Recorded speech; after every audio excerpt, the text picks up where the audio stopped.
नमस्कार, आप देख रहे हैं सूरज समाचार और मैं हूं आपके साथ निशा शर्मा। 41 जिले 41 खबरों में आप सभी का स्वागत करती हूं। इस खास पेशकश में हम आपके लिए लेकर आते हैं प्रदेश के सभी जिलों की खबरें जो सीधा रखती हैं आप सभी से सरोकार। तो चलिए शुरू करते हैं खबरों का सिलसिला, लेकिन उससे पहले एक नजर इस वक्त की हेडलाइंस पर।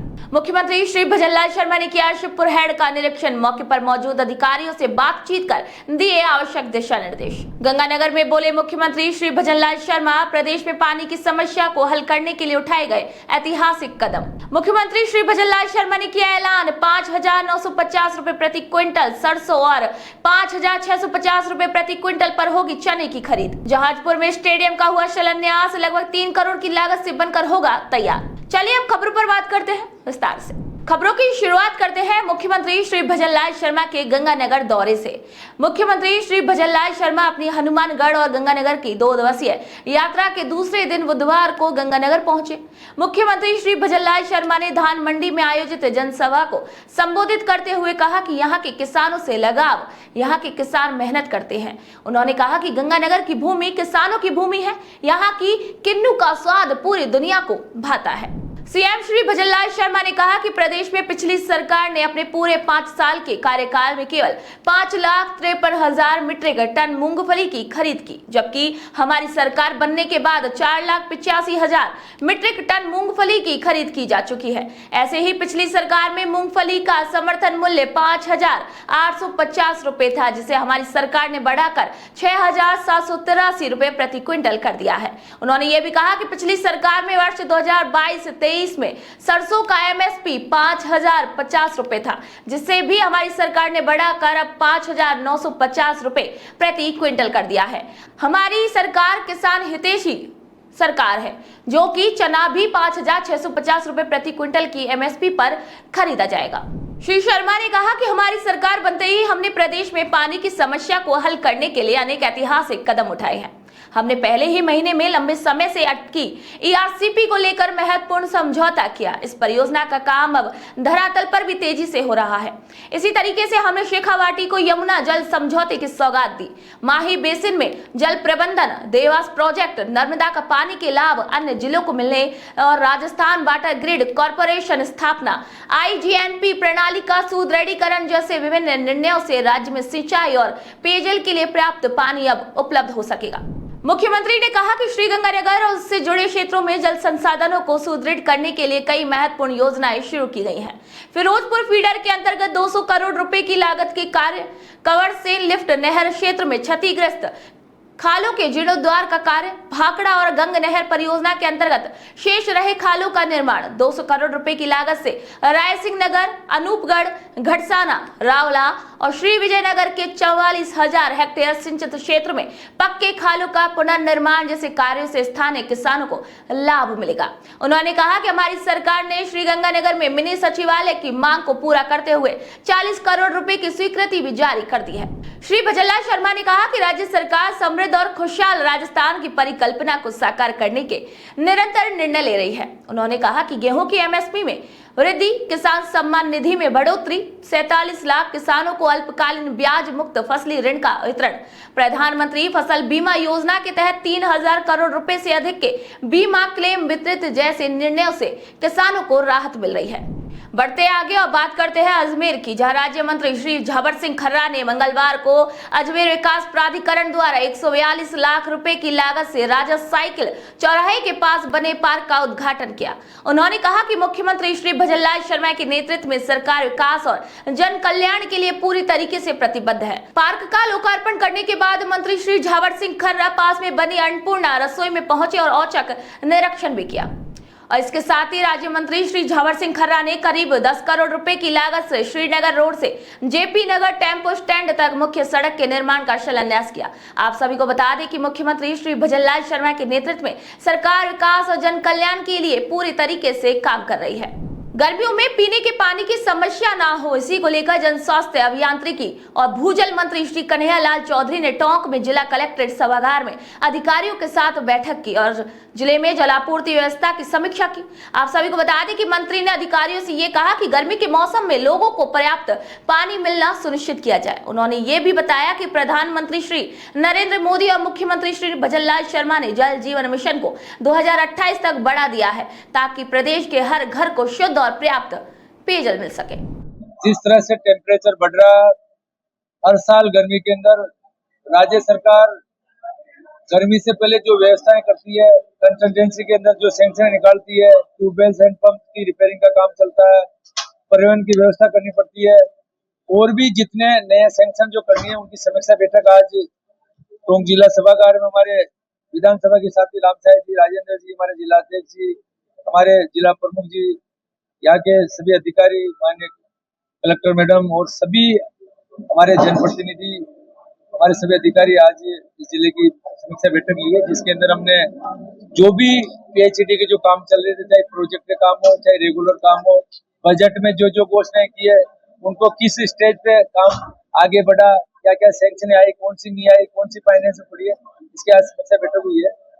और मुझे लगता है कि आने वाली गर्मी के अंदर जो दिक्कत है वो इस बार नहीं आने देंगे।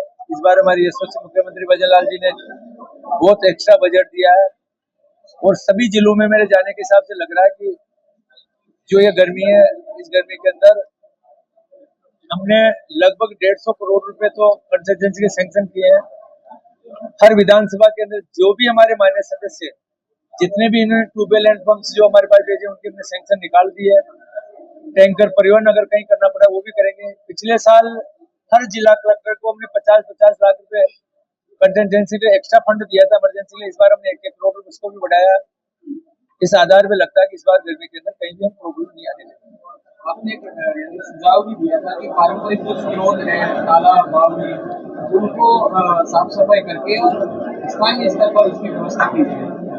देखो, जिस तरह से पिछले कई वर्षों से जब से ट्यूबवेल लगे, हैंडपंप लगे हैं, घर घर पानी का जो कनेक्शन होने के बाद में हमारे पुराने जो स्रोत थे वास्तव में वो बिल्कुल डेड पड़ रहे थे। पिछले साल बालाजी महाराज की कृपा अच्छी बारिश हुई, वाटर लेवल बढ़ गया, उसमें पानी खूब अच्छी मात्रा में है।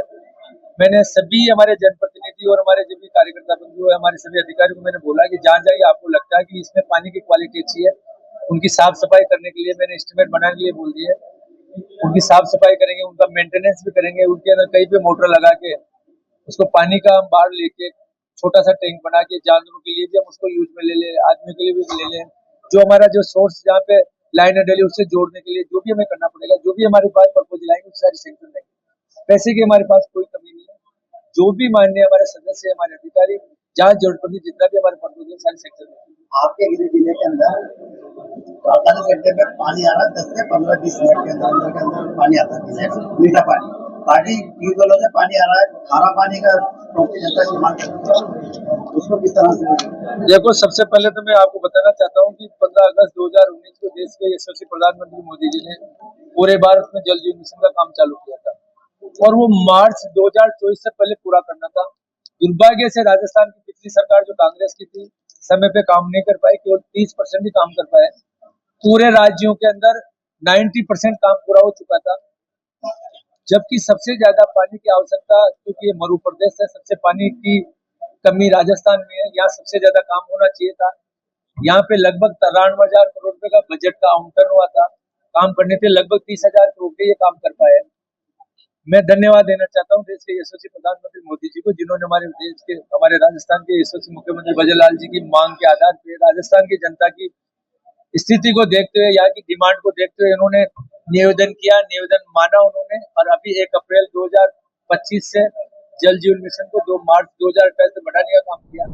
लघु उद्योग भारती की बीकानेर इकाई द्वारा रानी बाजार औद्योगिक क्षेत्र में आयोजित उद्यमी सम्मेलन और बतौर अतिथि बोलते हुए उद्योग और वाणिज्य राज्य मंत्री श्री के बिश्नोई ने कहा कि इस सम्मेलन में उद्यमियों ने जो भी समस्याएं उठाई हैं उनका समाधान सरकार स्तर पर जल्द किया जाए। उन्होंने ये भी कहा कि उद्योग जगत को सभी जरूरी सुविधाएं देने की पूरी कोशिश की जाएगी। साथ ही उन्होंने विश्वास जताया कि वह दिन दूर नहीं जब हम पूरे विश्व में उद्योग क्षेत्र में अपनी पहचान बना लेंगे। मुख्यमंत्री श्री भजनलाल शर्मा ने जहाजपुर कोटड़ी विधानसभा क्षेत्र को चिकित्सा, शिक्षा और खेल के क्षेत्र में कई सौगात दी हैं। इसी क्रम में जहाजपुर में स्टेडियम का शिलान्यास किया गया। विधायक श्री गोपी चंद मीणा ने राजकीय महाराणा उच्च माध्यमिक विद्यालय के खेल मैदान पर DMFT फंड से स्वीकृत बहुप्रतीक्षित खेल स्टेडियम का भी शिलान्यास किया। स्टेडियम का निर्माण लगभग 3 करोड़ रुपए की लागत से किया जाएगा। जहाजपुर कस्बे में हमारे लाडले राजस्थान सरकार के यशस्वी और लोकप्रिय मुख्यमंत्री जी के नेतृत्व में विकास की गंगा बह रही है। उसमें एक कड़ी जहाजपुर में युवाओं को खेल मैदान खेल स्टेडियम के लिए जो राशि स्वीकृति है, इसका विधिवत आज निर्माण कार्य चालू किया गया, शुभारंभ किया गया, इसका शिलान्यास किया गया। यहाँ जहाजपुर नगरवासियों को सुविधा मिलेगी, खेल प्रतियोगिताओं को आगे बढ़ने का बच्चों को मौका मिलेगा। मैं जहाजपुर कस्बे के कार्यकर्ताओं को, नगरवासियों को शुभकामना देता हूं। आने वाले समय में ये हमारे लिए बहुत अच्छा स्थान होगा। यहाँ बड़े बड़े कार्यक्रम आयोजन यहाँ होंगे और इसी तर्ज में आज हमारे संगठन की बैठकों के रूप में विधानसभा क्षेत्र जहाजपुर के प्रमुख कार्यकर्ताओं की बैठक आयोजित की गई। इस बैठक में और इस शिलान्यास कार्यक्रम में हमारे नगर परिषद के चेयरमैन साहब, महापौर जी राकेश जी पाठक, पूर्व विधायक रामलाल जी गुजर साहब, मोहनलाल जी गुप्ता साहब, हमारे विभिन्न पदाधिकारी पधारे, मंडल अध्यक्ष चेयरमैन साहब सभी आए हैं। हम सब आज कार्यकर्ता सम्मेलन में भाग लेंगे। मुख्यमंत्री श्री भजनलाल शर्मा रोजगार को बढ़ाने के लिए कई प्रयास कर रहे हैं और विद्यालयों में व्यावसायिक शिक्षा का स्तर भी बढ़ाया जा रहा है ताकि युवाओं को व्यवसाय के अच्छे अवसर मिल सके। इसी उद्देश्य को पूरा करते हुए भजनलाल सरकार भरतपुर जिले की वैर विधानसभा क्षेत्र के कृषि महाविद्यालय में इसे लागू कर रही है। जी हाँ, यहाँ व्यावसायिक शिक्षा प्राप्त कर रहे विद्यार्थियों को कृषि महाविद्यालय का शैक्षणिक भ्रमण करवाया जा रहा है ताकि उन्हें कृषि क्षेत्र में रोजगार के बारे में महत्वपूर्ण जानकारी मिल सके। ऊर्जा मंत्री श्री हीरालाल नागर की सिफारिश पर सांगोद विधानसभा क्षेत्र के 13 स्थानों पर नई संपर्क सड़कों के निर्माण की प्रशासनिक और वित्तीय स्वीकृति जारी की गई है। ऊर्जा मंत्री के कार्यालय से मिली जानकारी के मुताबिक इस परियोजना के तहत लगभग 22 करोड़ रुपए की लागत से 39 किलोमीटर नई संपर्क सड़कों का निर्माण किया जाएगा। इसके लिए प्रशासनिक और वित्तीय स्वीकृति कृषि विपणन विभाग के निदेशालय जयपुर से दी गई है। अब भरतपुर शहरवासियों को जल कनेक्शन के लिए जलदाय विभाग के दफ्तरों के चक्कर अब नहीं लगाने पड़ेंगे। भजनलाल सरकार ने जनता को डिजिटल सुविधाओं से जोड़ने के लिए एक और बड़ा कदम उठाया है। जलदाय विभाग ने भरतपुर में नए जल कनेक्शन की प्रक्रिया को पूरी तरीके से ऑनलाइन कर दिया है, जिससे लोग अब घर बैठे ही इसका लाभ उठा सकते हैं। माननीय मुख्यमंत्री महोदय द्वारा जलदाय विभाग में पहल स्टार्ट करी है। ECS महोदय के साथ जो है आदेश जारी किए गए ECS महोदय के निर्देशन में। इसमें जो पहले कंज्यूमर को NOC के लिए अलग अलग डिपार्टमेंट में चक्कर लगाने पड़ते थे। कई बार नगर निगम के लोकल बॉडी है, UIT डिपार्टमेंट है, इनसे NOC न मिलने के कारण वो पानी से वंचित रह जाता था या पानी की समस्या लगातार बनी रहती थी। क्योंकि NOC नहीं होने के कारण कनेक्शन जारी नहीं कर पाते थे, डिपार्टमेंट भी बंधा हुआ था। तो माननीय मुख्यमंत्री महोदय ने एकल खिड़की सिस्टम शुरू करा, जिसके तहत कंज्यूमर ऑनलाइन घर बैठे आवेदन करेंगे। संबंधित सहायक अभियंता पर फाइल ऑनलाइन आएगी, जो मौका रिपोर्ट सहायक अभियंता द्वारा ऑनलाइन ही कराई जाएगी और साथ ही डिमांड नोट जनरेट किया जाएगा। साथ ही सुविधा जो दी गई है वो उसमें कंज्यूमर पैसा जमा करने के बाद में उचित गुणवत्ता से संवेदक द्वारा कनेक्शन जारी किया जाएगा, जिसमें अब कंज्यूमर को कनेक्शन की सामग्री भी अपने स्तर से नहीं लानी है। और ये पूरे राजस्थान के लिए चालू की गई थी, जिसमें भरतपुर शहर में, चूंकि माननीय मुख्यमंत्री का गृह जिला है, तो हमारी कोशिश ये थी कि सर्वप्रथम भरतपुर जिले से शुरुआत करी जाए और आप सबके सहयोग से भरतपुर जिले में इसकी निविदा प्रक्रिया पूर्ण कर पूर्व में कनेक्शन जारी कर दिए गए, जिसके तहत विभाग में अभी 2 कनेक्शन, जिनके पैसा जमा होने के बाद 2 कनेक्शन जारी कर दिए गए, जिसमें समस्त सामान जो है संवेदक द्वारा प्रोवाइड कराया गया है। इसका पहला तो बेनिफिट ये होगा कि उचित क्वालिटी का सामान लगने के कारण गंदे पानी की समस्या से निजात मिलेगा। क्योंकि कई बार जो दुकानदार हैं उनके द्वारा हल्की सामग्री देने के कारण कंज्यूमर्स को गंदे पानी की शिकायत, कम प्रेशर के पानी आना या दबाव के कारण पाइपलाइन की टूट जाने की शिकायत थी, जो कि अब संवेदक द्वारा जब सामान जारी किया जाएगा तो संबंधित अभियंता द्वारा पूर्ण रूप से निरीक्षण किया जाएगा, सामान की टेस्टिंग की जाएगी, जिसके साथ सामान जारी किया जाएगा। तो एक तो गंदे पानी पर रोकथाम लगेगी, दूसरा अवैध कनेक्शनों पर लगाम लगेगी और कंज्यूमर को उतने ही रुपए में कनेक्शन घर पर बैठे मिलेगा। इसमें जो व्यावसायिक हैं या जो भी नौकरी पेशा आदमी है, उनकी समस्या रहती थी कि नौकरी होने के कारण वो फाइल का आदान प्रदान नहीं कर पाते थे, क्योंकि छुट्टी के दिन कार्यालय बंद रहता है। तो अब वो उनके लिए सुविधा उपलब्ध करा दी गई, वो ऑनलाइन घर बैठे एक क्लिक से कनेक्शन प्राप्त कर सकते। सर अभी फ़िलहाल में जब विभाग के द्वारा जो फाइल ऑनलाइन अप्लाई हो रही हैं, उसमें क्या है कि उनकी राशि को फुला के उसको जमा कराया जा रहा है कंज्यूमर के द्वारा। फिर हमको विभाग के द्वारा सूचित सूचना मिल रही है कि आप इस पार्टी का कनेक्शन करना है नए नियमों के तहत। उसमें PSE द्वारा अप्रूव्ड पाइप को ही लगाया जा रहा है और पैरूल से ज़्यादा कनेक्शन किया जा रहा है और मीटर उसके साथ ही कंबाइन कर रहे हैं। वाटर बॉक्स ऑफिस गए थे तो हमने ऑनलाइन फॉर्म भरा था सर कनेक्शन के लिए, और फिर हमने उसकी जो राशि आई थी वो ऑनलाइन ही जमा करा दी फ़ोन पे से, और उसके बाद आज हमको दूसरा या तीसरा दिन हुआ है हमारा कनेक्शन हो रहा है। सरकार बहुत अच्छा कर रही है इस चीज़ में, बार बार ऑफिस के चक्कर नहीं काटने पड़ेंगे, ऑनलाइन अपना काम होता है, ऑनलाइन पैसे जमा हो जाते हैं और टीम आके कनेक्शन कर जाते हैं। मुख्यमंत्री श्री भजनलाल शर्मा के निर्देश पर अजमेर दक्षिण विधायक श्रीमती अनीता बधेल ने अजमेर विकास प्राधिकरण के आयुक्त से मुलाकात की। इस मुलाकात में उन्होंने दक्षिण विधानसभा क्षेत्र के विकास कार्यों की प्रगति रिपोर्ट ली, जो काम अभी लंबित है उन्हें जल्द पूरा करने के लिए भी निर्देश दिए। वहीं बैठक के दौरान श्रीमती बधेल ने अधिकारियों से कहा कि सभी लंबित परियोजना और जनहित के विकास कार्यों को जल्द ही पूरा किया जाए। मुख्यमंत्री श्री भजनलाल शर्मा के ग्रामीण इलाकों में स्वास्थ्य सेवाओं के सुधार के प्रयास अब जमीनी स्तर पर भी दिखने लगे हैं। मुख्यमंत्री की पहल पर चिकित्सा विभाग ने ग्रामीण क्षेत्रों में प्रसव और गंभीर बीमारियों के मरीजों को बेहतर इलाज के लिए भरतपुर जिले में 3 और डीग जिले में 2 नई एम्बुलेंस मंजूर की है। नारायणपुर के राजकीय सामुदायिक स्वास्थ्य केंद्र को आधुनिक सुविधाओं से सुसज्जित करने के लिए एक महत्वपूर्ण कदम उठाया गया है। मंगलवार को CHC परिसर में स्थानीय विधायक श्री देवी सिंह शेखावत और उपखंड अधिकारी श्री दिनेश शर्मा की अध्यक्षता में रोगी कल्याण समिति की बैठक हुई। इस बैठक में चिकित्सा अधिकारी डॉक्टर पूरणमल ने गर्मी के मौसम और लोगों की जरूरतों को ध्यान में रखते हुए कई जरूरी प्रस्ताव रखे, जिन्हें सर्वसहमति से मंजूरी दी गई। डॉक्टर साहब काम कर रहे हैं, मुख्य तौर पर आप इनके काम से संतुष्ट हैं नहीं है? ठीक चल रहा है हॉस्पिटल? दवाई किसी को बाहर की तो नहीं लानी पड़ रही? आ रही है अंदर से? और केयर करते हैं डॉक्टर साहब? ठीक है, तो आप सबका बहुत आभार है और धन्यवाद है। छोटी मोटी कोई दिक्कत भी हो तो सभी अपने क्षेत्र के लोग हैं, सब पारिवारिक लोग सहयोग करें। और कई बार क्या आदमी की सीमा से बाहर काम हो जाता है, एक आदमी पेशेंट 200 आ गए तो देखने में टाइम तो लगेगा, तो इनको सहयोग करें। हम भी ये सोचें अगले की परिस्थिति ध्यान में रखें कि आदमी अपने हिसाब से काम करेगा और कितनी भी जल्दी कोई काम करे, लेकिन जल्दी में भी एक टाइम की लिमिट तो होती है। एक पेशेंट को देखेगा 2-3-5 मिनट तो उसको लगेंगे, तो सब लोग सब्र रखें और यहाँ डॉक्टर लाने की हम कोशिश कर रहे हैं। आपने जितने प्रस्ताव एजेंडा रखे हैं, मेरे को लगता है कि सारे ही आवश्यक हैं।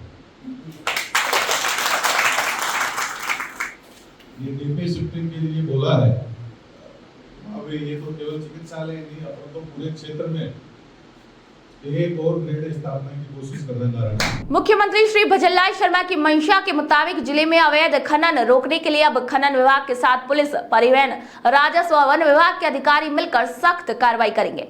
धौलपुर जिला कलेक्टर श्री निधि बीटी ने सभी अधिकारियों को अवैध खनन पर प्रभावी कार्रवाई करने के निर्देश दिए और कहा कि खनन की निगरानी रखकर अवैध गतिविधियों को रोका जाए। उन्होंने ये भी स्पष्ट किया कि जिले में अवैध खनन किसी भी हाल में बर्दाश्त नहीं किया जाएगा। माननीय मुख्यमंत्री महोदय के निर्देशानुसार आज हमने अवैध खनन के रोकथाम के लिए बैठक बुलाया गया था।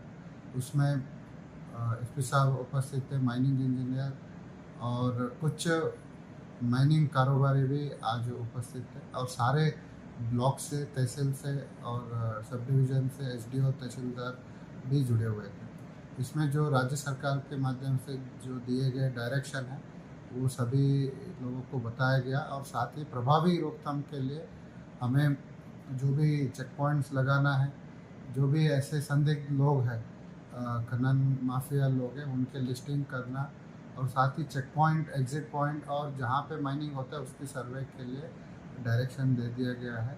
और साथ ही वैध खनन को बढ़ावा देने के लिए और ब्लॉक्स को आइडेंटिफाई करके उसका ऑप्शन भी करेंगे। जैसे कि आपको पता है पिछले साल हमने लगभग 50 ब्लॉक्स को ऑप्शन किया था कचपुरा में, इससे राज्य सरकार को भी काफ़ी रेवेन्यू बढ़ेगी और अवैध खनन रोकने में भी काम आएगी। भरतपुर में मंगलवार को सिटी लेवल मॉनिटरिंग कमेटी की बैठक जिला कलेक्टर डॉक्टर अमित यादव की अध्यक्षता में कलेक्ट्रेट सभागार में हुई। इस बैठक में विधायक और पूर्व मंत्री डॉक्टर सुभाष गर्ग और अन्य संबंधित विभागों के अधिकारी भी मौजूद रहे। इस बैठक के दौरान जिला कलेक्टर ने अधिकारियों को सही दिशा में काम करने के लिए निर्देश दिए। साथ ही डॉक्टर सुभाष गर्ग ने कई प्रस्तावों पर भी अपनी राय दी।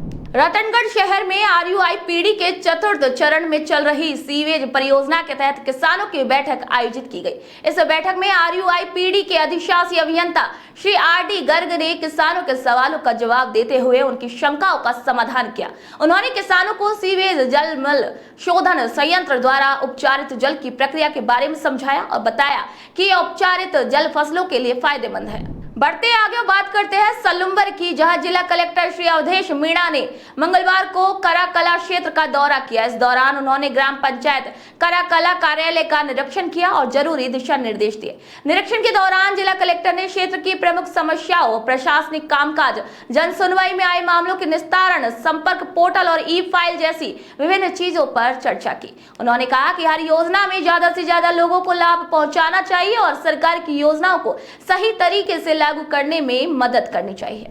वहीं भीलवाड़ा में जिला कलेक्टर श्री जसदीप सिंह संधू ने कहा कि अधिकारी अपने विभागीय कार्यों और योजनाओं को प्रभावी तरीके से लागू करें ताकि ज्यादा से ज्यादा पात्र व्यक्तियों को लाभ मिल सके। जिला कलेक्टर मंगलवार को कलेक्ट्रेट सभागार में आयोजित समीक्षा बैठक में सभी विभागों के जिला स्तर के अधिकारियों को ये निर्देश दे रहे थे। उन्होंने विभागों के कार्यों और योजनाओं की प्रगति की समीक्षा करते हुए ई-फाइल और ई-डाक की पेंडेंसी को कम करने के भी निर्देश दिए। पोषण अभियान के तहत 8 से 22 अप्रैल तक सप्तम पोषण पखवाड़ा मनाया जा रहा है। इस पखवाड़े की शुरुआत मंगलवार को सवाई माधोपुर जिला कलेक्ट्रेट में मुख्य कार्यकारी अधिकारी श्री गौरव बुढ़ानिया और उपनिदेशक प्रियंका शर्मा ने की। इसी मौके पर जीवन के पहले 1000 दिनों पर ध्यान केंद्रित करने की थीम रखी गई थी। पखवाड़े की शुरुआत रंगोली प्रदर्शन और वॉक से की गई। महिला और बाल विकास विभाग द्वारा चल रहे पोषण पखवाड़ा कार्यक्रम का उद्घाटन मंगलवार को किया गया। जिला प्रमुख वंदना आर्य और CEO श्वेता कोचर ने चूरू जिला मुख्यालय स्थित नेचर पार्क में प्रभात फेरी को हरी झंडी दिखाकर कार्यक्रम की शुरुआत की। इसी अवसर पर जिला प्रमुख वंदना आर्य ने कहा कि महिलाओं और बच्चों को सही पोषण मिलना चाहिए ताकि जिला सुपोषण में अव्वल रहे। इसके लिए महिलाओं और बच्चों को अच्छे स्वास्थ्य और पोषण के बारे में जागरूक करने के लिए विभिन्न गतिविधियां भी आयोजित की गई। आज पोषण पखवाड़ा के तहत नेचर पार्क से रैली निकाली गई है, जिसमें महिलाओं और बच्चों को पूरा पोषण मिले, कुपोषण रहित भारत हो, राजस्थान हो, इसलिए आज महिला अधिकारिता विभाग की तरफ से रैली निकाली गई है, जिसमें हम सब यहाँ शामिल होकर हरी झंडी दिखाई। वहीं नागौर के जायल में महिला और बाल विकास विभाग के पोषण पखवाड़ा और पोषण जागरूकता अभियान के तहत आंगनवाड़ी कार्यकर्ताओं ने रैली निकालकर लोगों को जागरूक किया। जायल की SDM अभिलाषा ने रैली को हरी झंडी दिखाकर रवाना किया।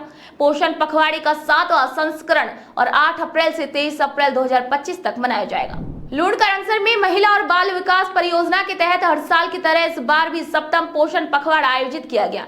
ये आयोजन 8 अप्रैल से 22 अप्रैल 2025 तक होगा। इसका मुख्य उद्देश्य सामाजिक और व्यावहारिक बदलाव लाने और समुदाय को जोड़कर पोषण के परिणामों को बेहतर बनाना है। श्रीमान मुख्यमंत्री जी के निर्देशानुसार पूरे राजस्थान स्तर पे ये पोषण पखवाड़े का आयोजन किया जा रहा है। ये पोषण पखवाड़ा है जो 7वां पोषण पखवाड़ा है। ये 8 अप्रैल से 22 अप्रैल तक मनाया जाएगा। इसके अंतर्गत 4 थीम दी गई है और इन्हीं थीम में भी अलग अलग गतिविधियां दी गई है और ये इन गतिविधियों के आधार पे आंगनबाड़ी केंद्रों पे या ब्लॉक स्तर पे कार्यक्रम करवाए जाएंगे, जिसमें महिलाएं बढ़ चढ़ करके भाग लेंगी। महिलाओं को पोषण और स्वास्थ्य संबंधित शिक्षाएं दी जाएंगी, जानकारी दी जाएगी, खान पान के बारे में बताया जाएगा। महिला विशेष तौर से 1000 दिन किस हिसाब से बच्चों खुद का ध्यान रखे, बच्चे का ध्यान रखे, स्वास्थ्य संबंधित सारी जानकारी इसके अंतर्गत दी जाएगी। भजनलाल सरकार के निर्देश पर जिला प्रशासन और महिला विकास विभाग टॉक ने मिलकर जागरूकता रैली का आयोजन किया। पोषण पखवाड़े के तहत आयोजित इस रैली को ADM श्री रामरतन सौकरिया ने कलेक्ट्रेट परिसर से हरी झंडी दिखाकर रवाना किया। महिला बाल विकास विभाग की उपनिदेशक सरोज मीणा ने बताया कि रैली कलेक्ट्रेट परिसर से शुरू होकर घंटाघर और गांधी पार्क रामलीला मैदान तक निकाली गई। बीकानेर जिला प्रशासन और महिला बाल विकास विभाग के संयुक्त तत्वाधान में पोषण अभियान के तहत सप्तम पोषण पखवाड़ा मनाया जा रहा है। इसके तहत विभिन्न गतिविधियों का आयोजन किया जा रहा है। आपको बता दें कि बीकानेर पश्चिम विधायक श्री जेठानंद व्यास और जिला कलेक्टर श्रीमती नम्रता वृष्णि ने मंगलवार को पोषण पखवाड़े का शुभारंभ किया। वो रोटरी के साथ हमने ये एक इनिशिएटिव शुरू करा था, जिसमें उद्देश्य था कि अक्सर देखा गया है कि बच्चों में डिहाइड्रेशन जो होता है वो अनएक्नॉलेज होता है, बच्चों को एहसास नहीं होता कि पानी पीने की ज़रूरत है। तो वो रेगुलरली पानी पीते रहें और इस गर्मी में वो प्रॉपर्ली हाइड्रेटेड रहें, इसके लिए ये वाटर ब्रेक का आपने शुरू किया था कि स्कूलों में जैसे लंच ब्रेक होता है वैसे वाटर ब्रेक भी होगा, जिसमें टीचर्स ये ध्यान दें कि बच्चे रिक्वायर्ड अमाउंट में पानी पिए। सरकार की योजना से जो महिलाओं को ताकत देने वाले पोशाक हो और गर्भवती महिला उसको खिलाना चाहिए, इसके लिए उनको क्या सुविधा मिलनी चाहिए, उसके लिए इस प्रकार यह पखवाड़ा जो है नारी शक्ति के लिए है। और महिला बाल विकास विभाग की तरफ से कार्यक्रम आज हुआ है और इसमें हमारे जो प्रधानमंत्री जी है, यशस्वी प्रधानमंत्री नरेंद्र जी मोदी जी की थीम और हमारे यशस्वी मुख्यमंत्री भजन लाल जी की थीम, उसके अनुरूप ये कार्यक्रम होने जा रहा है। मैं सोचता हूँ कि हमारी मातृशक्ति शक्तिशाली होगी, हमारी मातृशक्ति स्वस्थ होगी, ऐसी अपेक्षा की जाती है, जिससे कि हमारा समाज और देश भी स्वस्थ और शक्तिशाली होगा। 8 अप्रैल से लेकर 22 अप्रैल तक 7वां पोषण पखवाड़ा मनाने जा रहे हैं। इस पोषण पखवाड़े के तहत 4 थीम रखी गई थी। एक तो प्रथम 1000 दिन, मतलब महिला के गर्भवती होने से लेके और जो 1000 दिन है वो बच्चे और माँ के दोनों के लिए इम्पोर्टेंट है, उसके बारे में फोकस करना है। दूसरी जो हमारी थीम है वो है कि बच्चे के अंदर जो ओबेसिटी है उस ओबेसिटी को कम करना है। तीसरा है कि पोषण ट्रैकर जो हमारी भारत सरकार के द्वारा ऐप डेवलप की गई एक आंगनबाड़ी कार्यकर्ता के लिए, उस पोषण ट्रैकर ऐप को उसका लाभार्थी मॉड्यूल है कि कोई भी लाभार्थी अपने आप को रजिस्टर कर सकता है। उसके लिए उस ऐप को लोकप्रिय बनाना है, लोगों के बीच ज़्यादा से ज़्यादा इस ऐप की जागरूकता फैलानी है। और चौथा जो मॉड्यूल इसके अंदर है कि community based management of acute mall nutrition, community आधारित कुपोषण प्रबंधन को ध्यान में रखते हुए कुपोषण में कमी लानी है। और जो बच्चे अति गंभीर कुपोषित हैं उन बच्चों को जो कुपोषण निवारण केंद्र है या कुपोषण उपचार केंद्र है वहाँ रेफर करना है। और जो अन्य बच्चों बाकी बच्चे हैं उन बच्चों का आंगनवाड़ी केंद्र पर ही पोषाहार संबंधित उनको ज्ञान देकर और अन्य पोषाहार देकर उन बच्चों को कुपोषण से बाहर निकालना है। ट्रांसफ़र करने की पोषाहार दिया जा रहा है, उसके लिए अभी डीबीटी का नहीं है कॉन्सेप्ट। अभी बच्चों को आहार के रूप में उनको फ़ायदा दिया जा रहा है, क्योंकि डीबीटी के साथ कुछ ऐसा भी है कि डीबीटी में जब पैसा देंगे तो कुछ ज़रूरी नहीं है कि वो जो पैसा है वो बच्चों पर ही खर्च हो। इसलिए सरकार अभी तक तो यही कर रही है कि उसको डीबीटी नहीं करके उसको चीज़ों के रूप में या आहार के रूप में हम उसको सेवाएं दे रहे हैं। मुख्यमंत्री श्री भजनलाल शर्मा के निर्देश पर प्रशासन बाल विवाह को रोकने के लिए पूरी तरीके से सतर्क है। करौली जिले के सपोटा उपखंड क्षेत्र में आखा तीज, पीपल पूर्णिमा और अन्य त्योहारों के दौरान होने वाले सामूहिक विवाह सम्मेलन और ग्रामीणों द्वारा किए जाने वाले बाल विवाह को रोकने के लिए बैठक आयोजित की गई। भजनलाल सरकार के नेतृत्व में अक्षय तृतीया, पीपल पूर्णिमा और अन्य अवसरों पर समाज में बाल विवाह की समस्या को रोकने के लिए बूंदी जिला कलेक्टर श्री अक्षय गोदारा ने आदेश जारी किए हैं। इसके तहत ग्रामीण इलाकों में काम करने वाले कर्मचारियों के दल बनाए गए हैं जो इस काम को लागू करेंगे। सीकर जिले के जिला परिषद सभागार में मंगलवार को जिला प्रमुख गायत्री कंवर की अध्यक्षता में साधारण सभा की बैठक हुई। इस बैठक में सड़क, बिजली, पेयजल, शिक्षा और कृषि जैसे महत्वपूर्ण मुद्दों पर चर्चा की गई और जिले के विकास को नई दिशा देने का संकल्प लिया गया। जिला प्रमुख गायत्री कंवर ने कहा कि विभागीय अधिकारी सदस्यों द्वारा उठाए गए मुद्दों का जल्द ही समाधान करें और अगली बैठक में पूरी जानकारी और रिपोर्ट के साथ उपस्थित हो। पुलिस महानिरीक्षक श्री हेमंत शर्मा डीडवाना के दौरे पर रहे। इस दौरे के दौरान उन्होंने रिजर्व पुलिस लाइन और एसपी कार्यालय का निरीक्षण किया। यहां पर उन्होंने पुलिस कर्मियों की परेड की सलामी ली और पुलिस जवानों द्वारा बैंड वादन का प्रदर्शन भी देखा। इस बैठक में श्री हेमंत शर्मा ने कहा कि पुलिस कर्मियों को समाज के साथ अच्छा संवाद और सहयोग रखना चाहिए, उन्हें शिष्ट आचरण अपनाना चाहिए और फरियादियों की जल्द सुनवाई करके उनकी समस्याओं का भी समाधान करना चाहिए। पुलिस का मूल जो कार्य है या मूल जो हमारे क्लाइंट्स और जनता ही है, तो हमें उनसे जुड़े रहना आवश्यकता है हमारी। और इसके लिए सभी जो हमारे डाउन द लाइन पुलिसकर्मी से लेकर नेतृत्व तक सभी को अपने अपने स्तर पर जुड़ना चाहिए।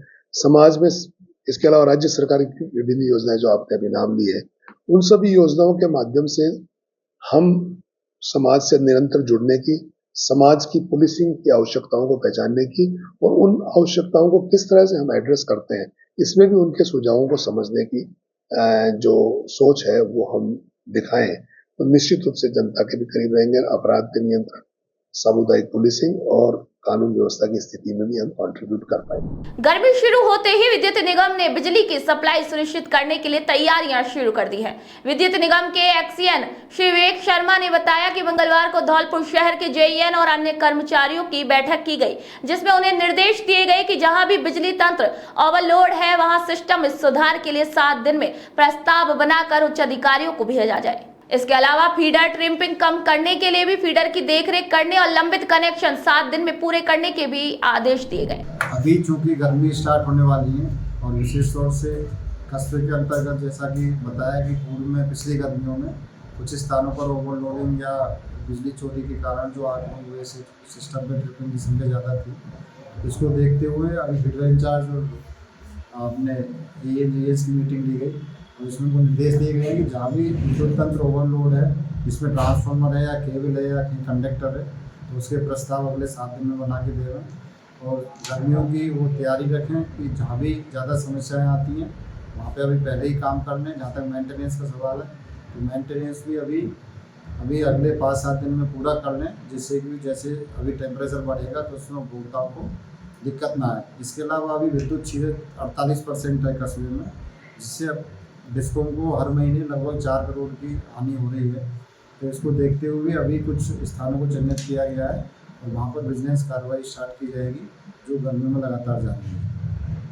खींवसर के राजकीय उच्च प्राथमिक विद्यालय जोरावरपुरा में घुमंतु जाति के विद्यार्थियों को भजनलाल सरकार द्वारा निःशुल्क साइकिल वितरित की गई। विद्यालय के प्रमुख श्री हनुमान सिंह ने बताया कि पीईओ बेरावास के अधीनस्थ विद्यालय राजकीय उच्च प्राथमिक जोरावरपुरा में राज्य सरकार की विमुक्त घुमंतु और अर्ध घुमंतु साइकिल वितरण योजना के तहत नागौर जिले के विद्यालयों में साइकिलें वितरित की गई। 12 जिले के 35वें स्थापना दिवस पर 3 दिवसीय महोत्सव का भव्य शुभारंभ हुआ। संस्था धर्मादाय धर्मशाला परिसर में आयोजित कार्यक्रम में विधायक श्री राधेश्याम बैरबा, कलेक्टर श्री रोहिताज सिंह तोमर और एसपी श्री राजकुमार चौधरी मौजूद रहे। इस महोत्सव के पहले दिन 12री बींदड़ी मिसेज 12 प्रतियोगिता का आयोजन भी किया गया और इसी के साथ ही सहज योग, ध्यान और संगीत में संध्या कार्यक्रम एक अद्भुत अनुभव भी साबित हुआ, जिसमें आध्यात्मिक शांति और सांस्कृतिक सौंदर्य का मेल था। ये कार्यक्रम जिला मुख्यालय पर हुआ, जिसमें बड़ी संख्या में श्रद्धालुओं ने भाग लिया और आत्मिक शांति का भी अनुभव किया। जिला कलेक्टर श्री अक्षय गोदारा ने केशवराय पाटन में तिलम संघ, कापरेन में एफसीआई, अजेता और खटकड़ में राजफेड के खरीद केंद्रों का निरीक्षण किया। कलेक्टर ने कहा कि सरकार का उद्देश्य है कि गेहूं की तुलाई केंद्र पर पूरी पारदर्शिता के साथ हो और किसानों को सभी जरूरी सुविधाएं मिले। उन्होंने सभी मंडी सचिवों को निर्देश दिए कि गेहूं बेचने के लिए मंडी में आने वाले किसानों को रात में किसी भी तरीके की परेशानी ना हो, इसके लिए उन्हें किसान भवनों में ठहराने की भी व्यवस्था की जाए।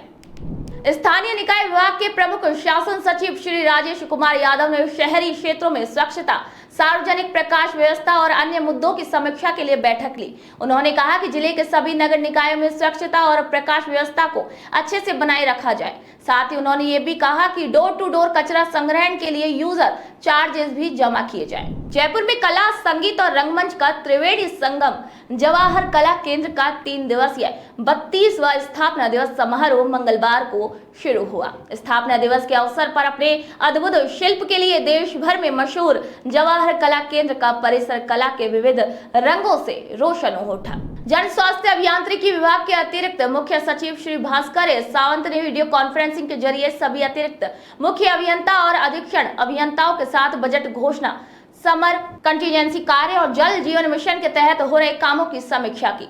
उन्होंने कहा कि समर कंटीजेंसी के तहत स्वीकृत कार्यों में किसी भी प्रकार की देरी या फिर लापरवाही बर्दाश्त नहीं की जाएगी। इसके साथ ही उन्होंने काम की गुणवत्ता से समझौता न करने के लिए भी निर्देश दिए। बात अब कोटा की। अंतर विभागीय समन्वय समिति की बैठक जिला कलेक्टर डॉक्टर रविंद्र गोस्वामी की अध्यक्षता में हुई। बैठक में जिला कलेक्टर ने बजट घोषणाओं से जुड़ी बातों की विभागवार समीक्षा करते हुए अधिकारियों को समय पर काम करने के निर्देश दिए। उन्होंने कहा कि संबंधित विभाग और अधिकारी बजट घोषणाओं से जुड़े सभी कामों का नियमित रूप से पालन करें और इन्हें जल्द ही लागू करें। जिला क्रीड़ा परिषद की बैठक जिला कलेक्टर डॉक्टर रविंद्र गोस्वामी की अध्यक्षता में हुई, जिसमें खेलों के विकास के लिए महत्वपूर्ण फैसले लिए गए। इन फैसलों में आवासीय स्पोर्ट्स स्कूल की स्थापना और बालिका फुटबॉल अकादमी में एक मंजिला भवन बनाने पर चर्चा की गई। इस बैठक में कोटा विकास प्राधिकरण के अधिकारी और जिला शिक्षा अधिकारी भी मौजूद रहे।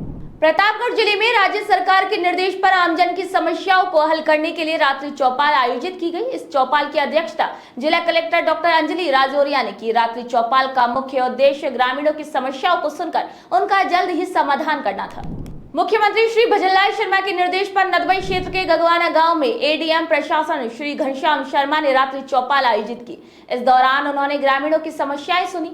एडीएम ने मौके पर ही आधा दर्जन समस्याओं का समाधान किया और बाकी समस्याओं को चिन्हित कर उन्हें निर्धारित समय में हल करने के लिए सख्त निर्देश दिए। बात अब जालौर जिले की, जहाँ सेवाड़िया पशु मेले की शुरुआत हुई है। रानीवाड़ा के सेवाड़िया में प्रसिद्ध पशु मेले का आगाज हो चुका है। एसडीएम सुनील कुमार के मुख्य आतिथ्य के रूप में इस मेले का शुभारंभ किया गया। इस दौरान प्रधान श्री राघवेंद्र सिंह देवड़ा ने कहा कि पशु मेला हमारी संस्कृति का अहम हिस्सा है, जो आपसी मिलन और आदान प्रदान को बढ़ावा देता है। उन्होंने मुख्यमंत्री श्री भजनलाल शर्मा की धरोहर संरक्षण और हाट बाजारों मेले के आयोजन के लिए बनाई गई नीतियों की भी सराहना की। श्री देवड़ा ने यह भी कहा कि श्री भजनलाल शर्मा के मुख्यमंत्री बनने के बाद से छोटे आयोजनों और मेलों पर निर्भर स्वरोजगार करने वाले लोगों के जीवन में एक नई उम्मीद जगी है। मुख्यमंत्री श्री भजनलाल शर्मा के नेतृत्व में प्रदेश लगातार विकास की दिशा में आगे बढ़ रहा है। इस विकास प्रक्रिया में भोपालगढ़ क्षेत्र भी अहम भूमिका निभा रहा है। पिछले एक साल में भोपालगढ़ नगर पालिका क्षेत्र में कई विकास कार्य किए गए हैं। इनमें से एक प्रमुख कार्य सिमेश्वर तालाब का सौंदर्यीकरण है, जिसमें लाखों रुपए खर्च कर कई सुधार किए गए हैं। भजनलाल सरकार के निर्देश पर मारवाड़ जंक्शन में ग्राम पंचायतों और पंचायत समिति का पुनर्गठन किया जा रहा है। पहले यहां 48 ग्राम पंचायतें थी, अब उन्हें विभाजित कर दिया गया है। उपखंड अधिकारी श्री महावीर सिंह ने बताया कि 26 ग्राम पंचायतों को मिलाकर एक नई सिरियारी पंचायत समिति बनाई गई है, जिसमें कई नई ग्राम पंचायतों का भी गठन किया गया है। पंचायत राज विभाग के अधीन पंचायतों का पुनर्गठन, पुनर्सीमांकन, नवसर्जन की जो प्रक्रिया के तहत आज जो इसका प्रारूप प्रकाशन है, पंचायत समिति मारवाड़ जंक्शन के यहाँ पर एक और नवसर्जित पंचायत समिति सिरियारी का गठन हुआ है और 7 ग्राम पंचायतें नवीन हैं, उनका भी नवसर्जन के लिए प्रारूप प्रकाशन किया गया है। तो ये आज प्रारूप प्रकाशन प्रत्येक ग्राम पंचायत, उपखंड कार्यालय, तहसील कार्यालय में किया गया है और इसके संबंध में 1 माह की 6 मई तक की अवधि में आपत्तियां ली जाएगी और उसके बाद में इसको आपत्तियों के सहित में जिला कलेक्टर के माध्यम से आगे सरकार को प्रेषित। मुख्यमंत्री श्री भजनलाल शर्मा के निर्देश पर प्रदेश में अवैध खनन के खिलाफ कार्रवाई को लेकर भजनलाल सरकार प्रतिबद्ध है। सिरोही के जिला कलेक्टर के निर्देशों के तहत उपखंड अधिकारी ने मंगलवार को रेवदार तहसील के पटवारियों और भू अभिलेख निरीक्षकों की बैठक आयोजित की। इस बैठक में उन्हें निर्देश दिए गए कि वे अपने क्षेत्र में खातेदारी भूमि पर हो रहे अवैध खनन, निर्गमन और भंडारण की जानकारी इकट्ठा करें और खनन स्थलों की लगातार निगरानी भी करें। मेड़ता सिटी कृषि मंडी में राज्य कर उपायुक्त रजनी बारठ और मंडी अध्यक्ष श्री हस्तीमल डोसी की उपस्थिति में 1 दिवसीय कार्यशाला का आयोजन किया गया। इस कार्यक्रम में राज्य कर उपायुक्त टीम और व्यापारी भी शामिल हुए। कार्यशाला में राज्य सरकार की टैक्स ऑफिसर प्रणाली के बारे में विस्तार से जानकारी दी गई। राज्य कर उपायुक्त रजनी बारठ ने कृषि मंडी के व्यापारियों को इस प्रणाली से संबंधित महत्वपूर्ण जानकारी दी और इसके लाभों के बारे में भी बताया। मुख्यमंत्री श्री भजनलाल शर्मा के नेतृत्व और दूरदर्शी सोच के कारण मिड डे मील योजना सिर्फ एक पोषण योजना नहीं रही, बल्कि ये बच्चों के विकास के लिए एक महत्वपूर्ण उदाहरण बन गई है। राजकीय उच्च माध्यमिक विद्यालय अजगरा में छात्रों को न केवल शिक्षा दी जा रही है, बल्कि उन्हें संस्कार भी दिए जा रहे हैं। मुख्यमंत्री श्री भजनलाल शर्मा की सोच और योजनाओं को समय पर पूरा करने के लिए लक्ष्मणगढ़ पंचायत समिति सभागार में विकास अधिकारी रोमा सहारण की अध्यक्षता में बैठक आयोजित की गई। इस बैठक में भजनलाल सरकार की योजनाओं की प्रगति की समीक्षा की गई। विकास अधिकारी रोमा सहारण ने सभी ग्राम विकास अधिकारियों को निर्देश देते हुए कहा कि मुख्यमंत्री श्री भजनलाल शर्मा की इच्छा है कि सरकार की योजनाओं की जानकारी सही लोगों तक पहुंचे और समय रहते उन्हें इन योजनाओं का भी लाभ मिले। राज्य सरकार की विभिन्न योजनाओं की प्रगति की समीक्षा के लिए ग्राम विकास अधिकारियों की बैठक आयोजित की गई थी, जिसमें विभिन्न योजनाओं की प्रगति की समीक्षा की गई और जो नई राज्य सरकार की प्राथमिकता वाली स्कीमें हैं, नई बजट घोषणाएं हैं, उसके बारे में उनसे चर्चा की गई और खाद्य सुरक्षा के आवेदन जो ग्राम पंचायतों में अभी दिए हुए हैं तो जल्दी से जल्दी उनकी रिपोर्ट करके वापस लौटाने के लिए कह के उनको निर्देशित किया गया, ताकि आमजन को जो पात्र व्यक्ति है उसका समय से कह के खाद्य सुरक्षा में नाम जोड़ा जा सके। तो उसको लेके प्रधानमंत्री आवास योजना में जो सर्वे चल रहा है तो वो सर्वे 30 अप्रैल तक चलेगा। तो सभी ग्राम विकास अधिकारियों को निर्देशित किया गया कि वो सर्वे का कार्य 30 अप्रैल से पूर्व संपन्न करवा ले। कोई भी पात्र लाभार्थी है वो ग्राम पंचायत में सर्वे से वंचित नहीं रहे, ये इंश्योर करके प्रमाण पत्र पंचायत समिति में जमा करवाए। महात्मा गांधी नरेगा योजना के तहत प्रत्येक ग्राम पंचायत में एक नर्सरी का मतलब नर्सरी बननी है, तो उस नर्सरी के तहत कि पौधारोपण का कार्य है जो ग्राम पंचायत के द्वारा किया जाएगा। तो आगामी जुलाई से पहले जैसे वृक्षारोपण का अभियान शुरू होगा वो नर्सरी ग्राम पंचायतों में कह के बन जाए, ताकि हमें पौधों की जरूरत हो तो हम ग्राम पंचायतों के नर्सरी से संबंधित मतलब और जो अपने सरकारी राज के कार्यालय है उनको पौधे उपलब्ध करवा सके। इसके लिए उनको समय पर कार्य पूर्ण करवाने के लिए निर्देशित किया गया।